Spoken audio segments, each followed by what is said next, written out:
హరీష్ రావును బీజేపీ నేతలు ఇప్పటి వరకు కలవలేదని మెదక్ ఎంపీ రఘునందన్ రావు స్పష్టం చేశారు. రాష్ట్ర అభివృద్ధికి బీజేపీ ఎప్పుడూ అడ్డుపడలేదన్నారు. సీఎం రేవంత్ రెడ్డికి పరిపాలన చేతకాక బీజేపీపై నిందలు వేస్తున్నారని అంటున్న రఘునందన్ రావుతో మా ప్రతినిధి రామకృష్ణ ఫేస్ టు ఫేస్. నిన్నటి వరకు లెక్క ఇప్పుడు లెక్క అంటున్నారు. బీజేపీ కాంగ్రెస్ ఇరు పార్టీల మధ్య వాగ్వాదాలు జరుగుతున్నాయి, వ్యక్తిగత దూషణ కూడా చేసుకున్నారు. సార్, ఏం జరుగుతుంది రాష్ట్రంలో రాజకీయ పార్టీ? మొన్నటి వరకు బీఆర్ఎస్ కాంగ్రెస్ అన్నారు, ఇప్పుడేమో బీజేపీ కాంగ్రెస్ మధ్య వ్యక్తిగత దూషణ కూడా జరుగుతున్నారు. అభివృద్ధి వాళ్ళు అడ్డుకుంటున్నారు, అభివృద్ధి మేము చేస్తామని కాంగ్రెస్ వాళ్ళు అంటున్నారు, మేమేమో అభివృద్ధి చేస్తామని. ఇందులో ఏది వాస్తవం?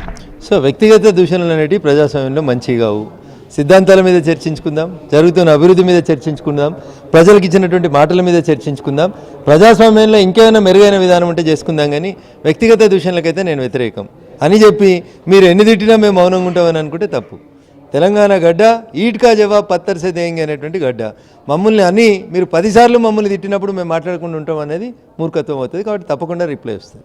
బీజేపీ ఎంపీలు దాదాపు తెలంగాణ అభివృద్ధి చేయడానికి మేము కాంగ్రెస్ కట్టుబడి ఉంటే, బీజేపీ ఎంపీలు అయితే ఎవరైనా బండి సంజయ్ కానీ కిషన్ రెడ్డి కానీ అడ్డుకుంటున్నారు ఇది అని ప్రతిసారి సీఎం రేవంత్ రెడ్డి కిషన్ రెడ్డిని టార్గెట్ చేస్తున్నారు. ఇందులో ఏది ఎందుకని కిషన్ రెడ్డిని టార్గెట్ చేయడంలో ప్రధాన ఉద్దేశం ఏంటి? అంటే ఆడలేక మధ్యలో ఓడిందని, ప్రజలకు ఇచ్చినటువంటి వాగ్దానాలను నెరవేర్చలేక, ప్రజల నుంచి ఒక రకమైనటువంటి రెస్పాన్స్ వస్తున్నప్పుడు 8 రోజులుగా 8 మంది సొరంగంలు ఉంటే దోస్తులతోటి ఢిల్లీకి వెళ్ళి వచ్చిన వాళ్ళతోటి ఎమ్మెల్సీ ఎన్నికలని ప్రచారాలని దేశమంతా తిరుగుతూ ఆ టన్నల్లో ఉన్నటువంటి కుటుంబాలను పట్టించుకోలేని మీ బాధ్యత రాహిత్యాన్ని ఎవరైనా ప్రశ్నిస్తే ఇష్యూ పెద్దగా అవుతుందని భయపడి ఇష్యూని డైవర్ట్ చేస్తున్నటువంటి కుట్రగా చూస్తాను. సార్, మీరు కూడా బీజేపీ కానీ ఇటు కాంగ్రెస్ పార్టీ కానీ ఇరు పార్టీలు ప్రజా సమస్యల కంటే ఎక్కువగా పార్టీలను ఒక పార్టీని ఒకరిని దూషించుకోవడం ఎక్కువగా ఉంది రాష్ట్రంలో. ప్రజా సమస్యలు ఎందుకు పక్కకు పెట్టారో, లేకుంటే వ్యక్తిగత పార్టీ బలోపేతం కోసం అన్న, ఇప్పుడు మామనూరు ఎయిర్పోర్ట్ ఇవ్వడం అనేది పార్టీ బలోపేతం కోసం ఇచ్చినామా, తెలంగాణలో ఇంకొక విమానాశ్రయం కోసం ఇచ్చినామా?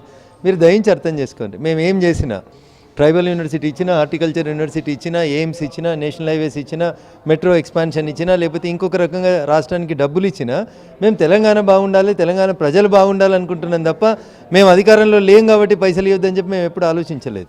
సో భారతీయ జనతా పార్టీ ఈ దేశంలో ఉన్న అన్ని రాష్ట్రాల విస్తృత ప్రయోజనాలను దృష్టిలో పెట్టుకొని పైసలు ఇస్తుంది తప్ప రేవంత్ రెడ్డి వచ్చి అడుగుతూ ఇస్తాం, రేవంత్ రెడ్డి వచ్చి అడగకపోతే ఏమనేది మా ఉద్దేశం కాదు. అందరినీ సబ్కా సాత్ సబ్కా వికాస్ మా లక్ష్యం. ఏ ముఖ్యమంత్రి అయినా టీమిండియాలో ఒక సభ్యుడిగా పనిచేయాలనేది నరేంద్ర మోడీ గారు ఇండియన్ టీం కెప్టెన్గా కోరుకుంటున్నారు. అట్లా రేవంత్ రెడ్డి గారు పనిచేస్తే బాగుంటుంది. అరవింద్ చెప్పాడు త్వరలోనే హరీష్ రావు బీజేపీ పార్టీలో జాయిన్ అవుతున్నారనేది. దయచేసి ఒకవేళ అరవింద్ గారు అట్లాంటి మాట చెప్తే దానికి సమాధానం కూడా అరవింద్ గారే చెప్తారు, తేదీ టైం కూడా వారే చెప్తారు. వారిని అడగండి. నేను అరవింద్ గారు మాట్లాడిన మాటల్ని ఫాలో కాలేదు. తప్పకుండా మీరు అడిగినట్టు వారు మాట్లాడిన మాటలు ఏందనేది విన్న తర్వాత సరైన రీతిలో సమాధానం చెప్తారు. Thank you. ఇది రాష్ట్రంలో అయితే మేము అభివృద్ధికి అడ్డు కాదు, అభివృద్ధి కోసం మేము మా పార్టీ ఎంపీలు అందరికీ కట్టుబడి పనిచేస్తున్నారు. కాబట్టి మేము ఎవరిని పార్టీలోకి ఆహ్వానించడం లేదు. ఎవరికైనా అటువంటి అపోవాలంటే వాళ్ళని తీసుకుంటారు. ఏదైతే మేము ఉన్నానో కాంగ్రెస్ పార్టీ అభివృద్ధి చేయలేక మేము మాపై నిందలేస్తుందని రఘునందన్ రావు చెప్తున్నారు. కెమెరామెన్ మహేష్తో రామకృష్ణ, HM TV, హైదరాబాద్.